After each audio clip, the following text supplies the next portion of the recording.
Hello, and thank you for joining me. My name is Mary, and this is Rainbow Magician Tarot. I'm so glad you're here. Tonight we are going to be doing a ASMR style card reading. So this is not going to be a pick a card because really I just didn't have the time or energy to do a full pick a card today. So I'm just going to do one reading that will just kind of be like a collective reading for whoever is watching this. And the theme is going to be what is kind of blocking financial abundance. And so the style reading that I'm going to be doing in this video is the same style reading that I'm actually offering as one of my services on my Etsy shop, which is what I have called a parts work reading. So this is basically where you are looking at the different parts of yourselves that might want different things and the kind of opposition that might be lying there. So when it comes to abundance, for instance, we're going to look at the part of us that wants money and the part that doesn't, or whatever is kind of blocking that, so that we can look at what the conflict is between them and see if we can resolve it. So that's what we're going to be doing today. And if you're interested in the style of reading, it's also the same style and spread that I did in my video titled, I think, Embracing Multiplicity, Self-Love Reading.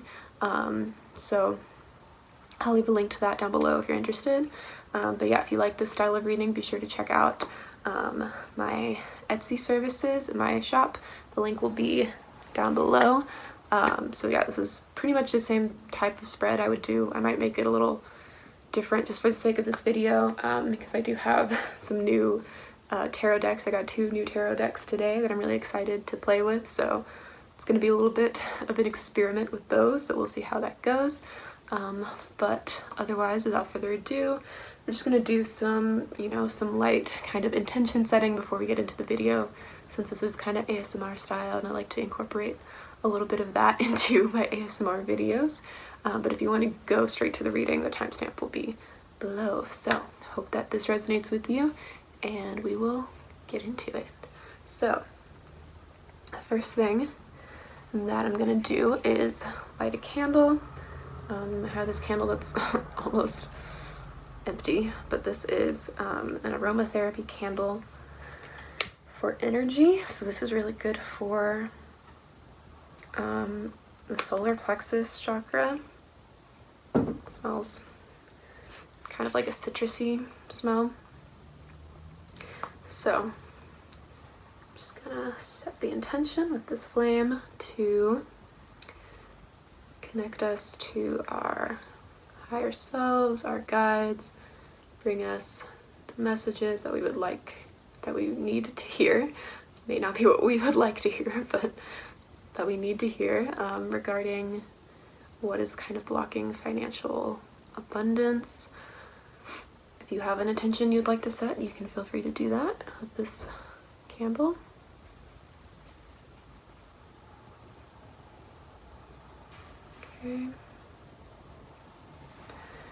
Okay. So I am going to cleanse the space a little bit with some sage here.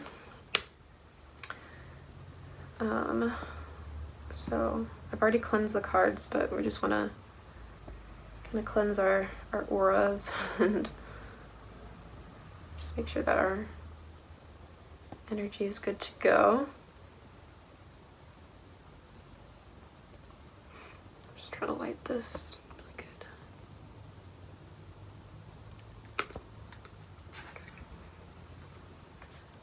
Hopefully you can see some of that smoke there.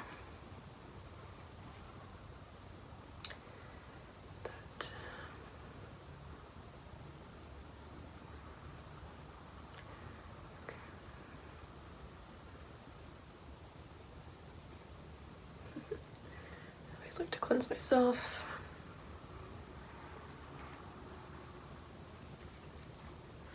I always like to get behind me. A lot of energy can accumulate back there, so. Okay. So I'll leave this here. Also, to incorporate some water element, I have some spray that I made with some essential oils, so we're just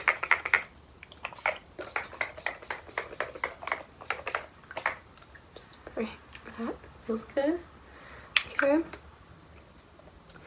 And then I only have one crystal today. I just have this this Selenite Wand. Really nice. So I'm just gonna kind of focus it at you and just kind of send this energy. Selenite has a very high vibrational energy, very activating, I would say. So just focus on this energy coming towards you. Set the intention to receive. And if there's anything specific you want to work with, you can set that intention as well, and the selenite can help kind of channel some of that energy to you. So I'm just gonna kind of let my hand draw whatever patterns it wants. So I sent this energy to you.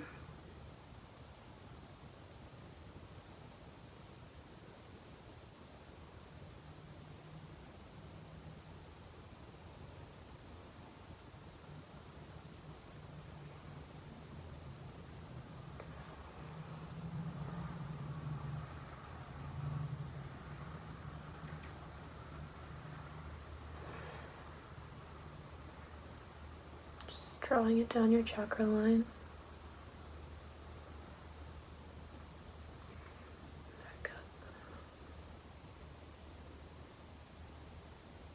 And back down. Come back to the heart and just hold it there. Breathe it in. Breathe it out. Okay. Hopefully by now you feel connected and cleansed. So we're going to get in to the reading. So like I said, I have some new decks I'm going to play with today, but since this is a parts work reading, I like to use this Animal Spirit deck from the Wild Unknown, because I like to have kind of an animal represent each part that we're working with here. So again, the intention is working with financial abundance, so we're going to look at which part within us as a collective watching this video is desiring financial abundance and why, and which part is resisting it and why is it resisting it. So the reason that we're doing this is because obviously if we want something, then there's a part of us that wants it, but if we are aware of the fact that we live in the law of attraction, which basically means that whatever it is that you are will reflect. If you want something and you don't have it, it usually pretty much always means that there's a part of you that is resisting it for whatever reason. So we have to look at this kind of internal resistance between us or within us so that we can actually manifest what we want to manifest. So with that being said, I'm just going to shuffle these cards a bit. Okay.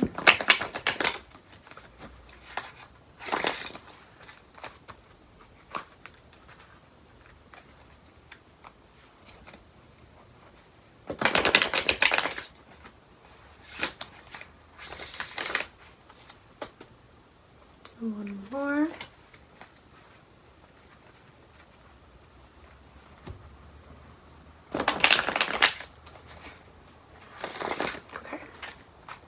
So what is the part of us that most wants financial abundance? So look at that part first.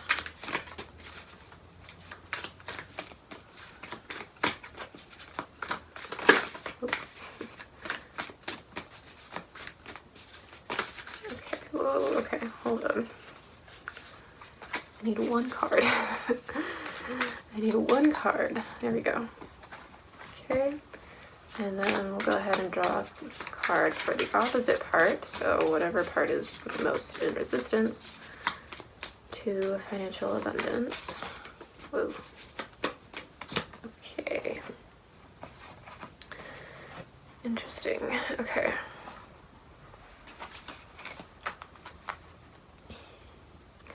Okay, so the part that most wants abundance, we have the moth. Okay. Very beautiful card. And the part that's in most resistance, we have the oyster. Okay. Cool. So, like usual, I will read the descriptions for these cards because I think that they are excellent descriptions, and then I will go more into depth on what this means for us, right? So, moth. Okay.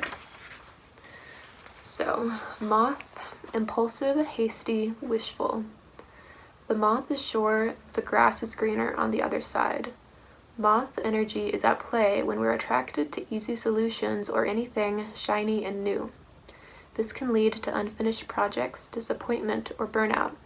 It's helpful to remind moth personalities that life is complex. No matter the illusion, no one is exempt from the trials and tribulations of this great journey. Practice seeing life as an infinite mystery rather than wishing it was easier or different. When in balance, enthusiastic, whimsical. When out of balance, idealizes others, jittery. To bring into balance, finish a project. Okay. So, for this energy, what we're working with is a part that just really is kind of drawn to these shiny things, right?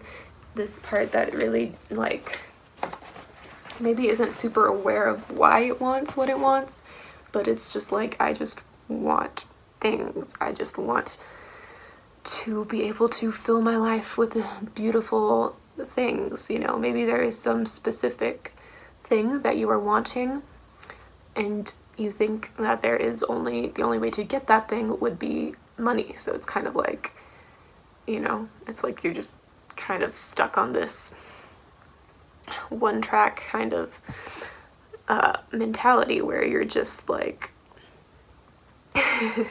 like imagine a moth, you know, who imagine a moth, right, like attacking a light fixture, and it just keeps like running into it over and over again, right? It just keeps running into it because it's trying to find whatever it's trying to find. I don't know, I guess moths are trying to are they trying to find the sun, maybe? I don't know anything about moths besides the fact that they're attracted to light. I don't know why they're attracted to light is what I'm trying to say, but whatever the reason is, they are attracted to artificial light fixtures, right?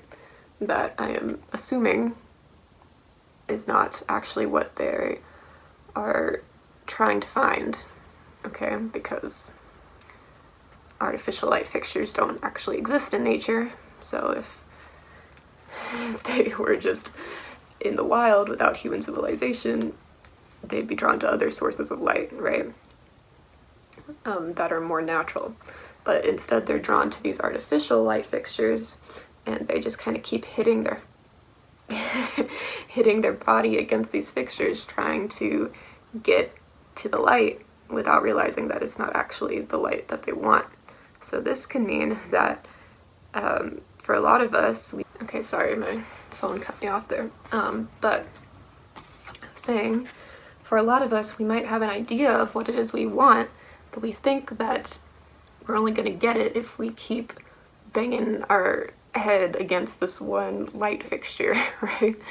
So this part thinks like, yeah, I know what I want. It's right here. Like, I'm looking at it. It's this light right here.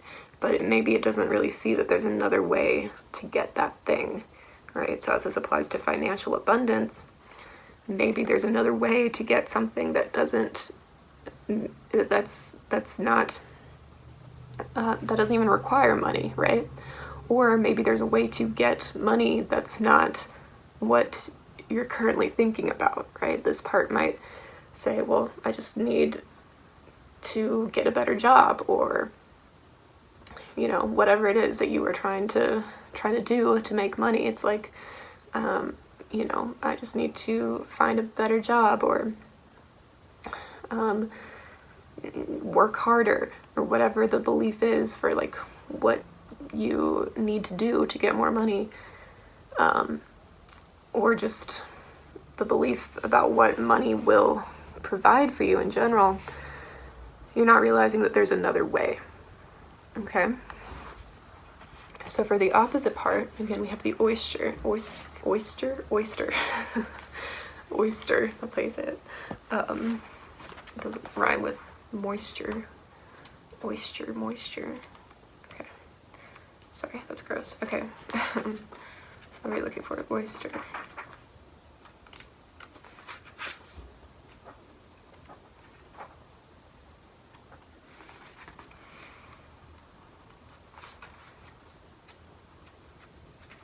I'll find it eventually. Okay. Oyster, patient, secret keeper, hiding inner treasures. The focus and determination of the oyster is unmatched. Anything an oyster personality puts their mind to, they achieve it with grace and charm. The only problem is, oyster types often take their inner gifts for granted. They become shy or doubtful, and this can lead to withdrawing or protecting their deepest desires in life's work. When the oyster card appears, it's important to reveal your inner treasures. What is it you've been hesitant to share? The world is waiting to see. When in balance, feels blessed, generous, masterful. When out of balance, reluctant, gripping, clams up. To bring into balance, share something. Okay. So what's interesting is that the oyster is all about inner treasure, right? Whereas the moth is all about being drawn to external treasure, right? So I don't know if anyone else noticed that in the descriptions, but the moth is very much drawn to treasure, drawn to shiny things, right? Very much drawn to things in the external, whereas the oyster is kind of hiding or protecting the treasure that is within, right? So the part that's most in resistance to abundance is because it's there's an element of trying to like protect or hide something about yourself, right? An element of not wanting other people to see something. So this could be that, you know, you're not being honest about what you truly want, about what your true desires are in terms of like your work and what you want to put out into the world, what your actual gifts are, your actual interests are, right? The moth is just like, I don't, you know, I'm just trying to find that treasure. I'm just trying to get to that end goal. But the moth isn't really concerned with how that happens, right? The moth thinks it's only going to happen a certain way. Whereas the oyster has a very specific purpose. The oyster has a very specific gift to share the world, right? To share to the world, I should say. But it feels like it has to protect it or keep it hidden, right? Because it doesn't know how people will react. And it doesn't, you know, it's not always open enough to allow that gift to shine through, okay? So what's blocking the abundance here is the fact that you're not actually doing what you want to be doing, and abundance can't come to you if you're not in alignment with what you actually want to do, right? And if you're not fully open about it. So this could be, some of you may be starting a business or something, and maybe it is something that you feel like you really want to do, but you're still kind of protecting yourself. You're still kind of hiding a little bit. You're not really opening up about it. You're not being honest about it. You know, you're kind of keeping it secret or keeping it hidden. And this is actually kind of hindering the abundance, because if you're keeping it secret or keeping it hidden, then you have to limit, you know, what's going to come to you because of that. So the oyster is kind of like preventing this abundance from coming because it's scared. It doesn't really know whether it wants its own treasure to be seen, right? And the oyster knows that what it's really looking for doesn't really come from the external. It comes from being able to share what is innate within it, right? The abundance starts within you, and then you share it, and then it becomes external. So the oyster kind of knows that, whereas the moth is just kind of flittering around looking for it on the external. But the oyster is like, wait a second, I have something in here that I know could bring me abundance, but I am just too afraid to actually share it or actually fully own that. Okay, so to get a little bit more clarity and insight, I'm going to use, I just bought this new tarot deck. This is a tarot deck from Spencer's that is just called Tarot Cards. My friend had it and showed it to me, and I just thought it was really cool, so I had to get it. But they have all of these like mythological creatures or figures on each of the cards is associated with a different mythological feature, which I just figure I can't talk today, mythological figure, which I just thought was really cool, because I really love mythology. I don't really know all of these characters on here, so if we get a card that I don't know, I'll just have to go off of what I intuitively feel, I guess, because there's no guidebook with this. Like, I don't know who designed these cards or why they're at Spencer's, but they're really dope. So I hope whoever designed them is getting good pay for them, because they were not expensive at all. They were very cheap. So anyway, we will shuffle.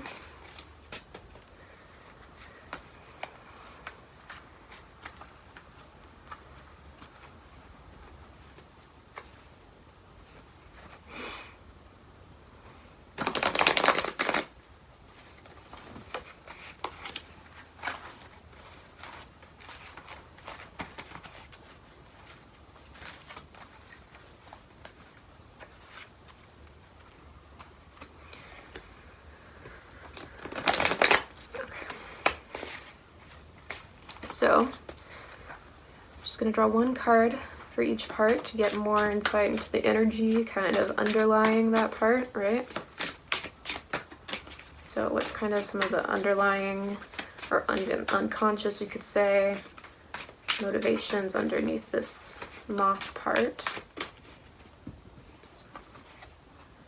Okay. Okay.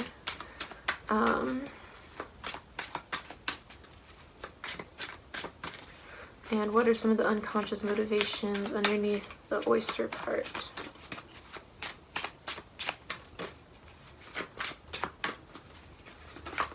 Oops. Okay. Ooh. Okay, I don't know who that is, but okay. We'll work with these. So, for the moth, we have the Ace of Pentacles, Mandragora. So this looks like the creatures on Harry Potter. What were they called? I think they were called mandrites or something like that. Those like plant creatures. Also kind of looks like a Pokemon or something. But so that's what we have here, and so this is representing the Ace of Pentacles. Okay, so this Ace of Pentacles is usually about starting a new project, starting a new venture, right? And with this character,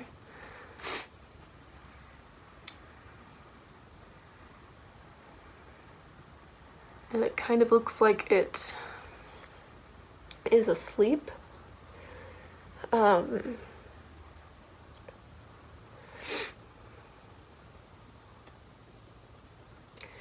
Yeah, okay, so there might be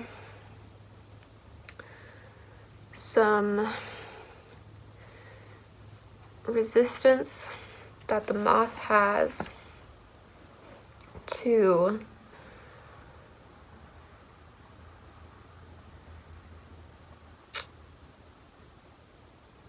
changing its path. Because remember I was talking about how the moth kind of keeps bumping into the light. So I feel like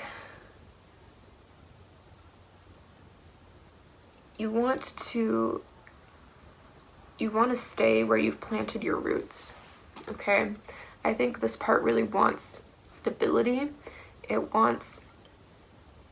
doesn't want to be uprooted, okay? So if you think about those little creatures in Harry Potter, I don't know if anyone knows what I'm talking about. I'm sure a lot of you probably do, but those little creatures, they don't like to be uprooted, if I remember correctly. So that's what I'm feeling with this. It's like you don't want the moth part, it doesn't want to uproot its sense of stability, right? The moth is like bumping into this light is the only thing I've ever known, right? And as crazy as that might seem, that's actually the stability that it knows, right? You know, it's comfortable and it's in the path that it's in. It doesn't want to be uprooted because it doesn't want to be, you know, awoken from its deep slumber, right? So that's what I'm getting for this kind of core fear behind this moth part, is that it doesn't want to be completely uprooted with no knowledge of where it's going, right? It wants to feel stable and feel like it's firmly rooted in the place that it knows, okay? And then for the oyster part, we have this Page of Pentacles, Baron Samodi, which I have to confess I have no idea who that is. So I apologize in advance if anyone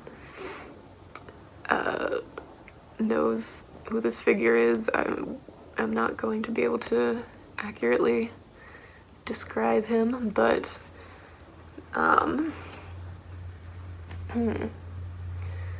okay. Interesting.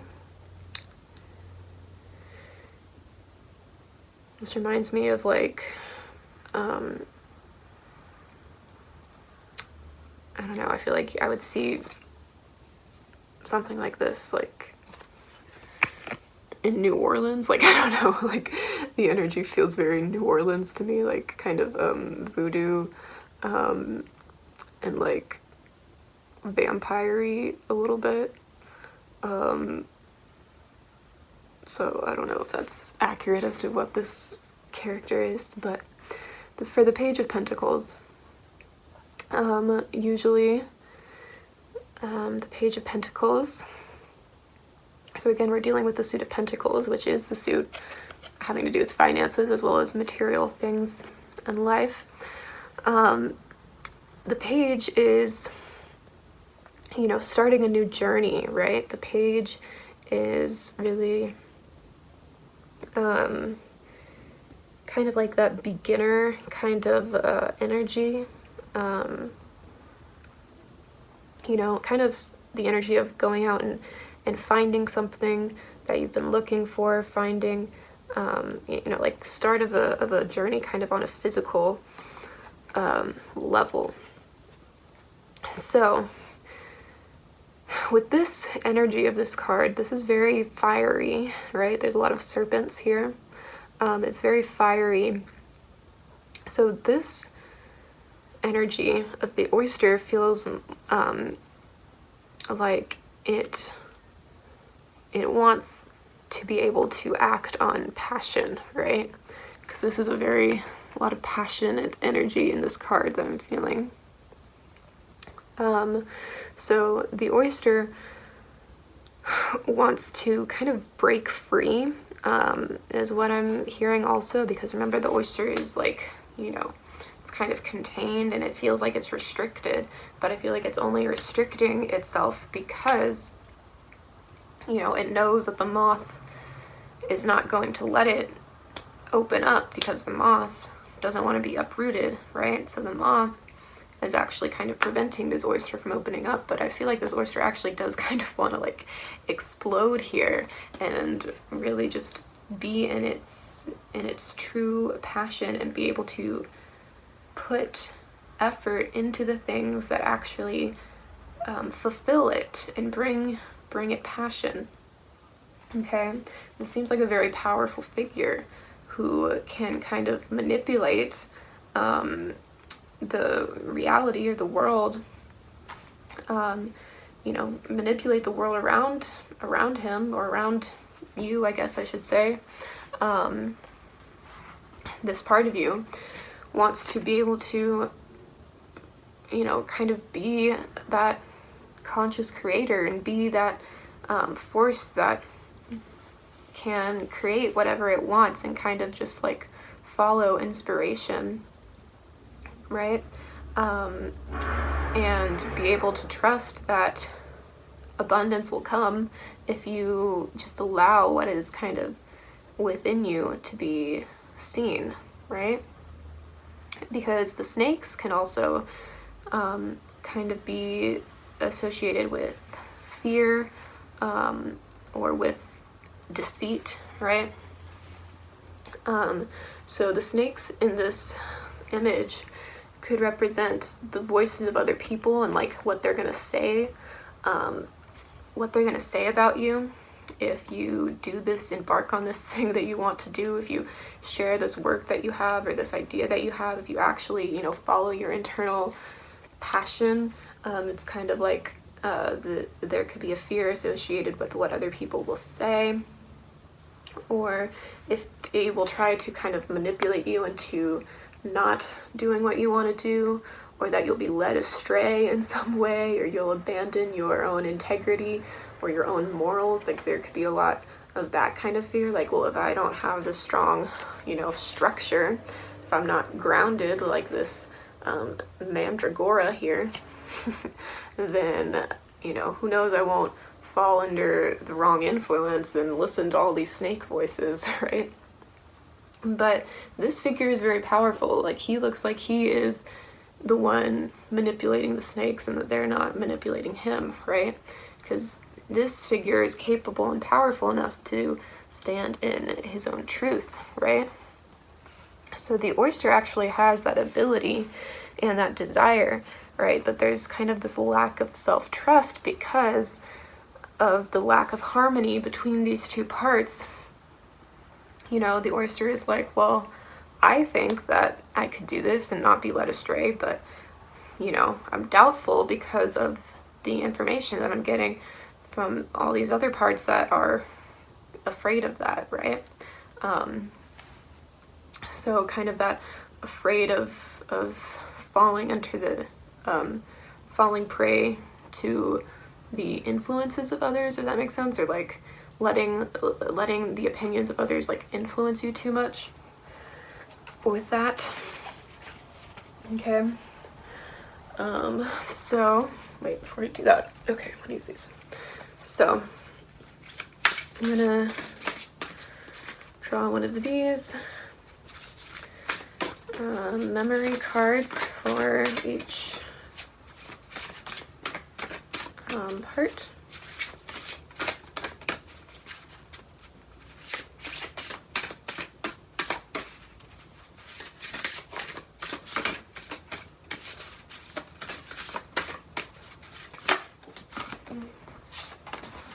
Okay, I need one card for the moth part, please.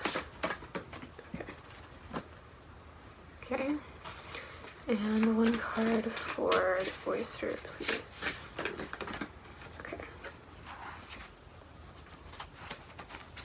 Interesting. Okay, so for the moth, we have place of worship.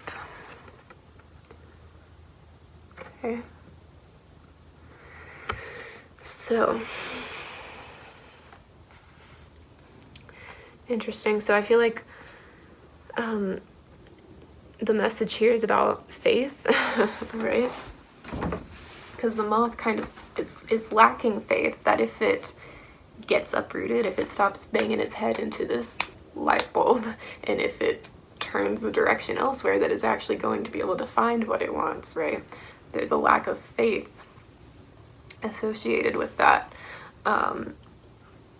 So what could be beneficial to this part is to engage in practices which kind of give you a little bit of faith or give you a little bit of trust, right? So I like to think of this card, place of worship, as any kind of ritual or thing that you do to take your relationship with the divine or with that which is bigger than you and make it physical, or symbolize it in the physical realm. So whatever kind of rituals you like to do, if that's, you know, working with crystals or candles or tools or whatever you like to do, if you do want to, you know, if you are someone who engages in like a community religion or community spiritual gathering, you know, whatever practices you engage in to kind of make your spiritual life physical, those things would be beneficial to you right now, to be able to kind of give this part of you a little bit of faith, a little bit of trust, right? To see that you actually can kind of have what you want, and that you can ask for things and actually receive them, right? So you can just kind of, you know, start with little things, like, you know, set an intention for like a few little things that you would like to see in your reality, and just kind of see how those things might start to come up for you. Because a lot of times we don't really believe that we're capable of influencing our reality, but the thing is that we all influence our reality all the time, even if you don't believe in the universe being a force that's like, you know, separate or like helping you in some way, or if you don't even believe in the law of attraction, you know, we still interact with our reality on a daily basis, and the actions that we take and the things that we do influence our reality, because the universe isn't separate from us, right? So sometimes we can receive things in unexpected ways, but we also get to decide where we put our focus, where we put our energy, and we get to manipulate our reality in that way, if that makes sense. So, you know, kind of building some trust in yourself as well. Like if I set this intention and I kind of make this commitment to do this thing every day, then I will actually see results. So for some of you, this could be the need to kind of have a daily ritual of sorts.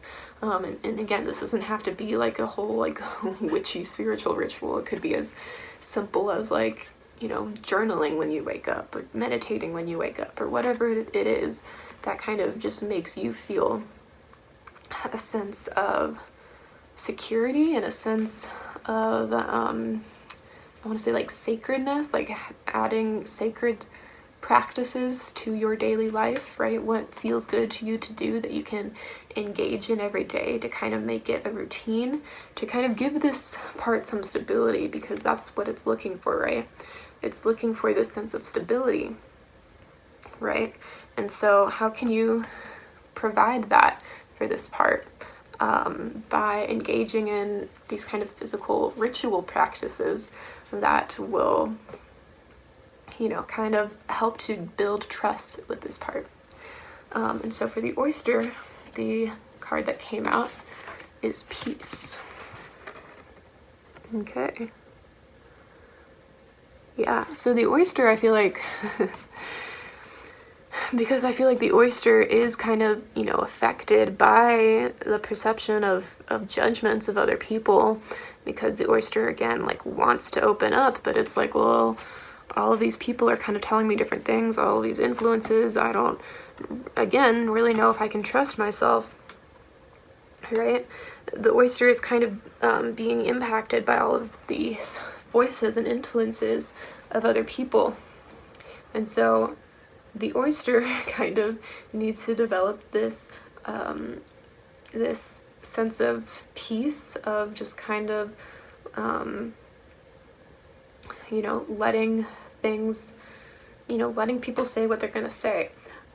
With this image, you see this person kind of walking with no head, right? The head is just kind of replaced by this starry sky. So this to me means that you know, you're not really restricting the thoughts which might come and go, right? The voices of others that might come and go. You kind of just let them pass through you, right? They're not getting stuck in your head because your head is big enough to, or expansive enough to be able to just kind of let that pass right through, right? There's no boundaries that are kind of keeping these negative thoughts stuck because there's no head here. It's like the head has just been replaced with kind of this open feeling. So if you feel like you tend to get stuck in like negative thoughts or fears, it might be beneficial for you to kind of be able to develop practices where you can kind of be comfortable with the thoughts in your head in the present moment, right? So a lot of meditation practices can be really good for this.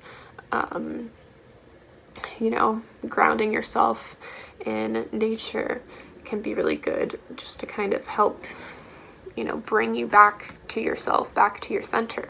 Because the oyster, you know, if the oyster is centered, then it's going to reveal what is within its center, which is the pearl, right? Which is the gift that it's trying to give the world.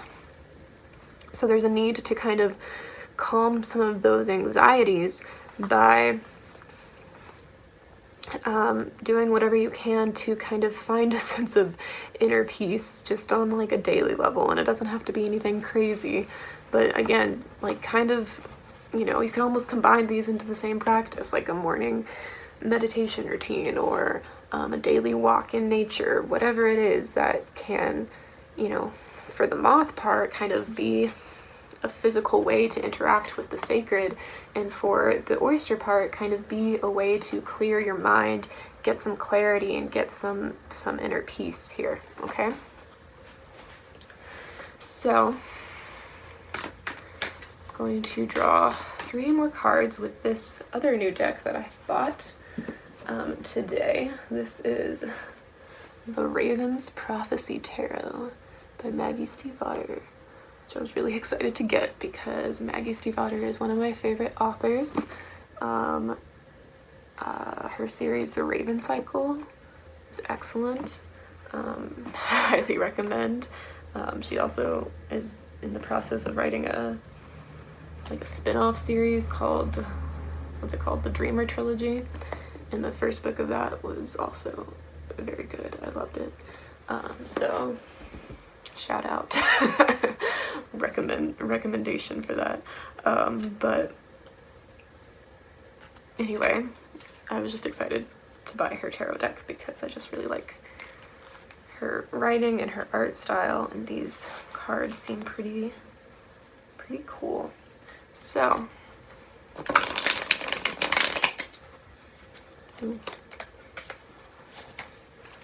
they're kind of flimsy cards here.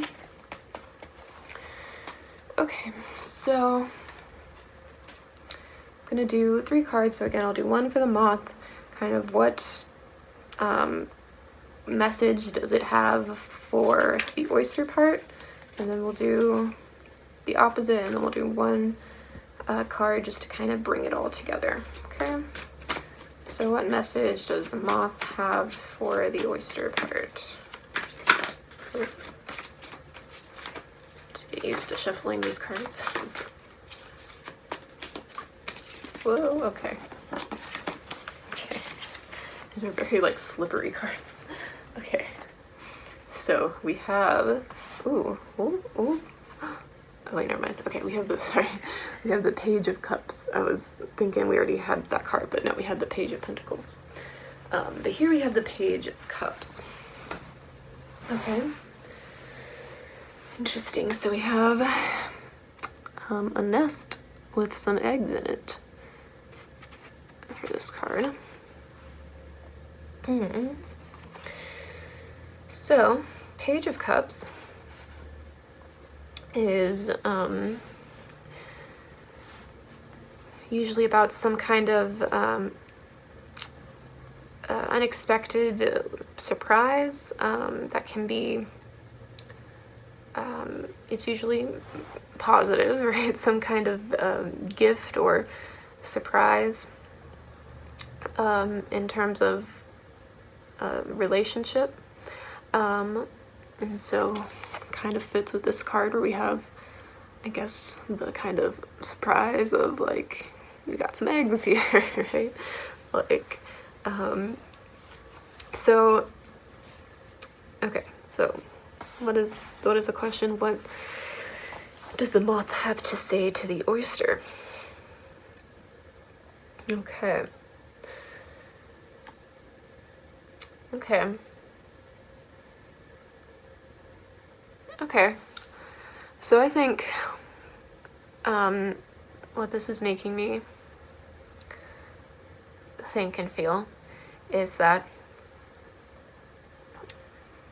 the moth, you know, now that it has become aware of the oyster, maybe the moth now sees that the oyster has some ideas, right? Some new things, some new eggs that it's waiting to hatch, right?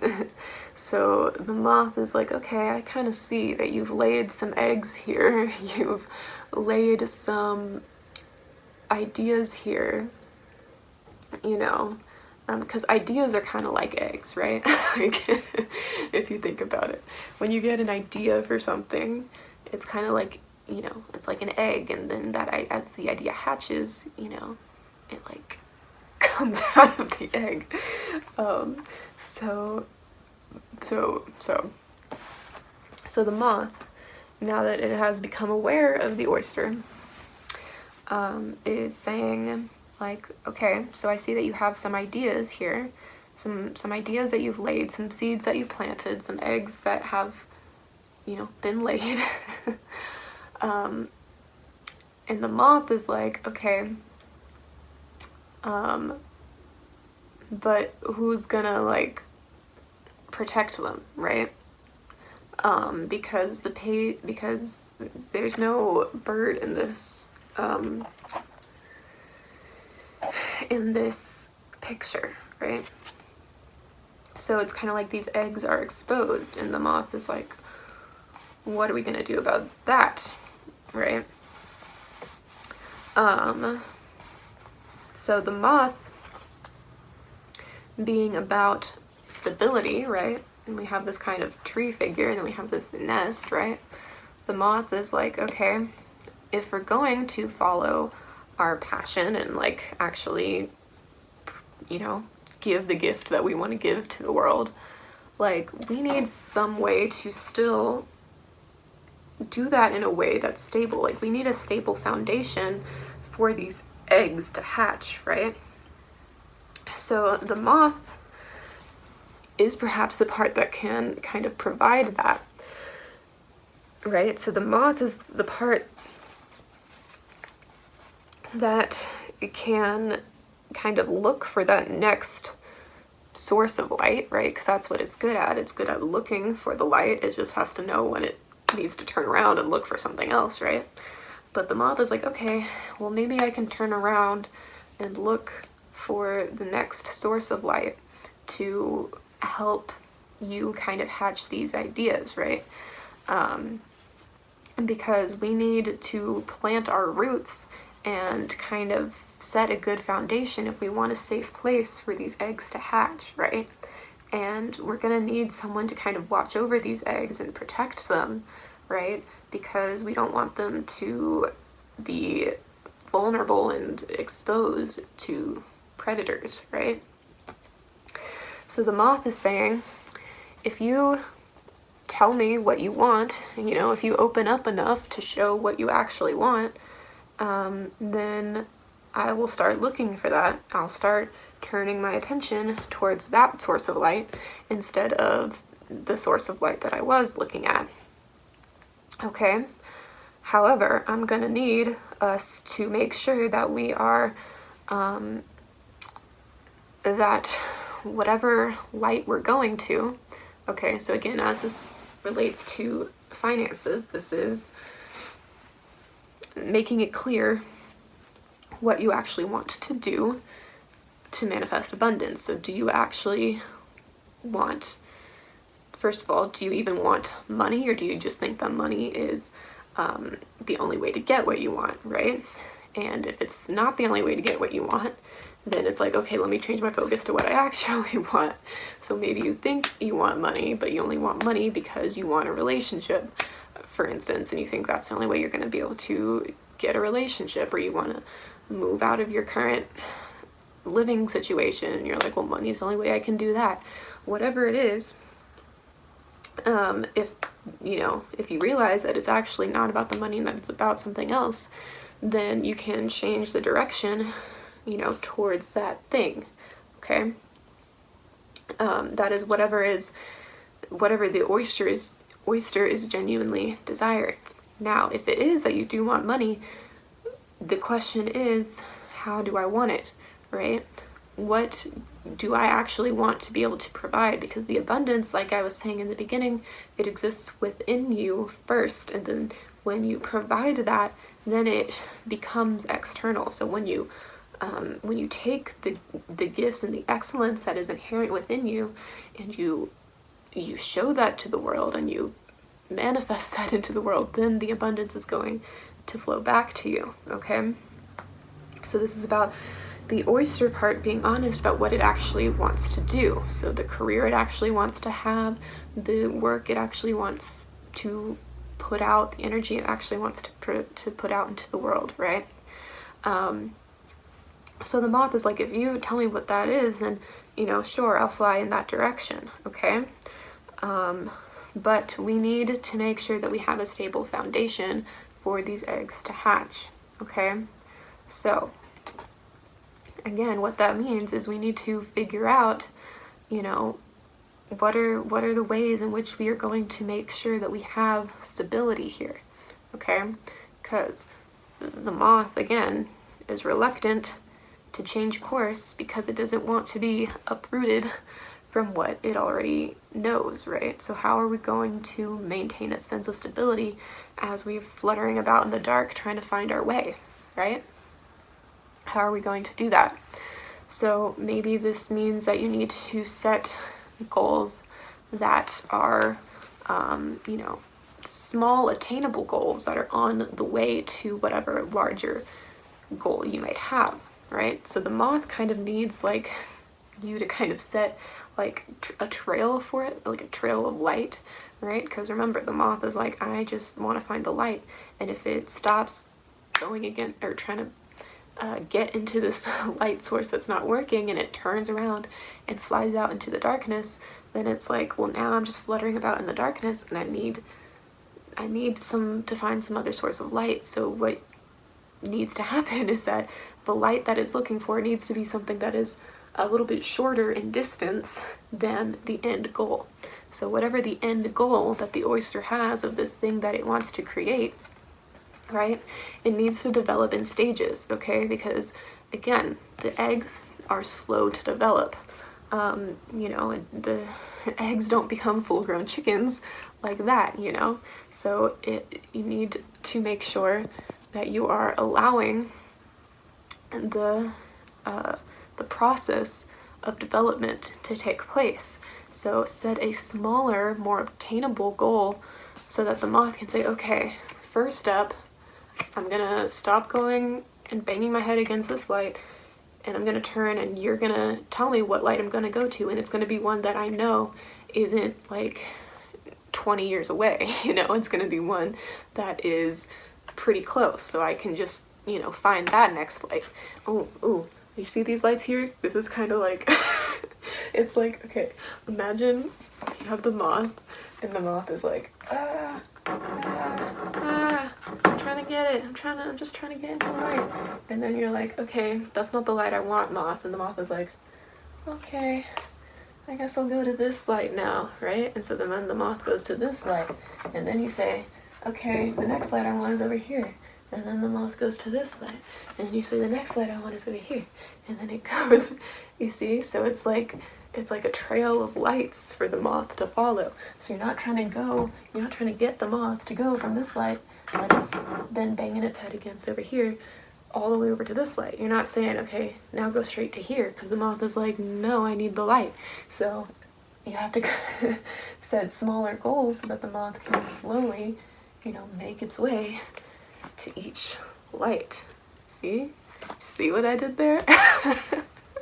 This thing came in handy. So that's what that's what you need to do, right? So because you need to make sure that you are allowing these eggs to develop in a stable and safe way, right? Because they need a safe place to hatch. They need to be given the nurturance and the care, right? And that's not going to happen by just, you know, going from 0 to 100. You have to take each sequential step in order, right? Okay, so let's see what the oyster has to say to the moth.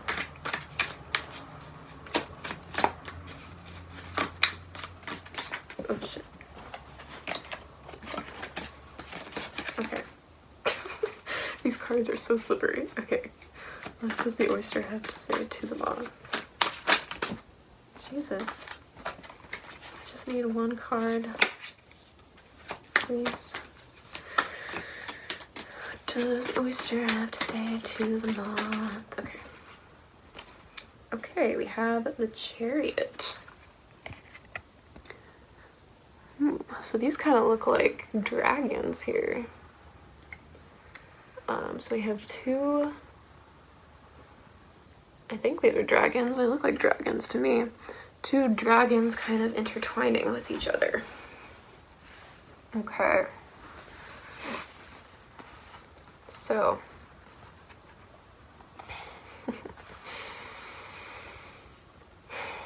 Okay, what does the oyster have to say to the moth?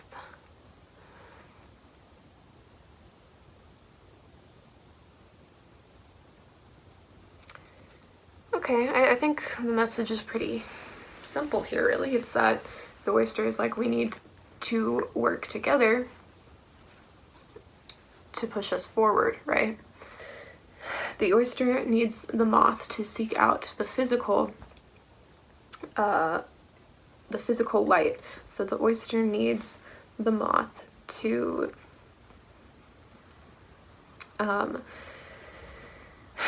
be able to, you know, find the next physical thing to put its focus on, okay? What the oyster is good at is focusing on the next thing within itself that it wants to put forward, right? What is the next idea that I want to birth? What is the next inspiration that I have to give? So the oyster is very much kind of internal focused, whereas the moth, again, is external focused. And so the message here is that you need both, right, in order to proceed forward. Because the Chariot is all about moving forward, right? It's all about moving forward. And so the oyster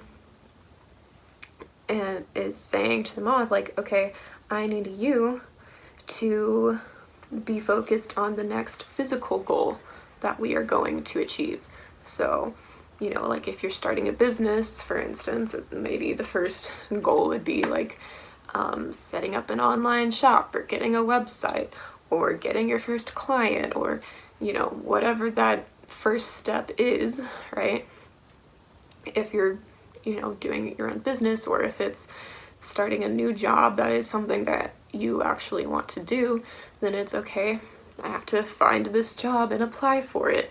You know, I have to talk to my boss maybe. You know, whatever the physical things that you need to do, you know, that's the goal that the moth is going to be oriented towards, is this goal of, okay, I've got this thing, right? This physical thing. Whereas the oyster is just like, okay, what is the next inspiration I want to act on, right? So if the oyster, for instance, let's say let's say your truth is that you're an artist, right? Then the oyster would be, okay, the next inspiration is that I want to make this piece of art. I want to do this painting, or whatever. But in order to allow that to bring you abundance, the oyster is going to need the moth part to be like, okay, so we're gonna do this painting, what's the first practical goal that I can do that I can set my sights on, you know, to make this sustainable, right? Maybe it's seeking out a client, maybe it's putting up an ad on a shop, or whatever is the next like sustainable or the next physical kind of manifestation of that, okay? So you need both kind of the internal and the external inspiration and motivation in order to move forward, okay? So that's kind of what I'm getting from that. Yeah, because the oyster doesn't want to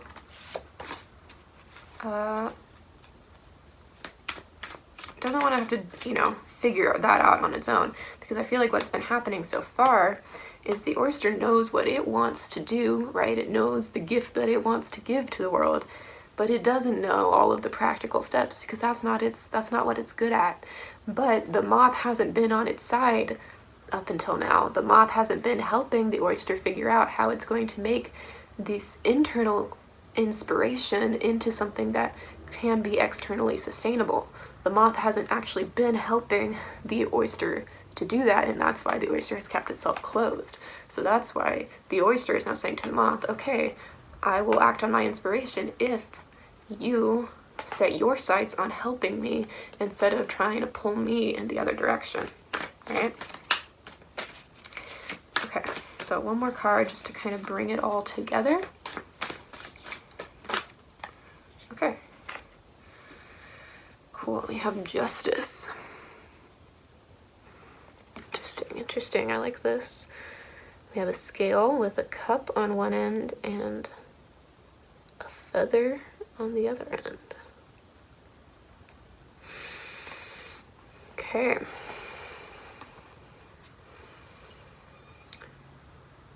So what is more important to you is what I'm getting with this. Is the emotional fulfillment more important than kind of the fleeting approval of others, right? It's interesting because in this scale, the feather is actually weighs more than the cup here, right? Because it's tilting more towards the feather, which is kind of unexpected. So this is a sign that your priorities aren't really in check here, right? So the feather here is what I'm interpreting as kind of this like kind of fleeting acceptance or approval from others, right? This kind of fleeting thing that's not really, you know, not really going to give you much in the long run, versus this cup of kind of this emotional fulfillment, right? But it's like up until now, you've been prioritizing this fleeting acceptance or approval, right? You've been prioritizing just kind of going with how it's always been and not really, you know, changing your direction. You've been prioritizing the ease and the comfort and the approval of others over your own actual emotional fulfillment. And so this card is saying, you know, it's time for that to change. It's time for you to get clear about what your actual priorities are. Like, do you actually just want money because you want money, or do you actually want to be in alignment with your true passions and your true desires, right? Do you actually want to provide something to the world and feel a sense of fulfillment because of that? You know, and if that's actually what you want, then why the hell are you still trying to, you know, run yourself into this light source that is not going to give you what you actually want? So it's like, get your priorities straight. What actually is more important to you? And once you figure that out, you can get these parts of yourself in alignment again with this Chariot, and they can each have their role in figuring this out so that you can progress forward and actually get what you deserve, right? Because you do deserve it with this Justice card. It's like, things have been unfair for too long now. So you need to prioritize yourself and what you actually want in order to get what you deserve and what you've been wanting for so long, okay? So, hope that this resonated with y'all. I know I definitely got some messages from it as well. So I hope that you enjoyed this video. Again, please be sure to check out the links in the description below. If you're interested in booking a private reading with me, I have all sorts of options for that. You can check the link. This, again, same kind of style and spread of parts work is something that I am offering on my shop. I am doing both a recorded version and a live version.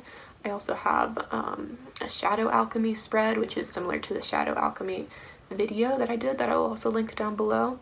So yeah, lots of options there. You can check it out if you feel called to, and I would love to be able to work with you one-on-one. So again, thank you so much for joining me, and I hope you have a fabulous evening or day, whatever time it is, and I will see you again very soon. Namaste.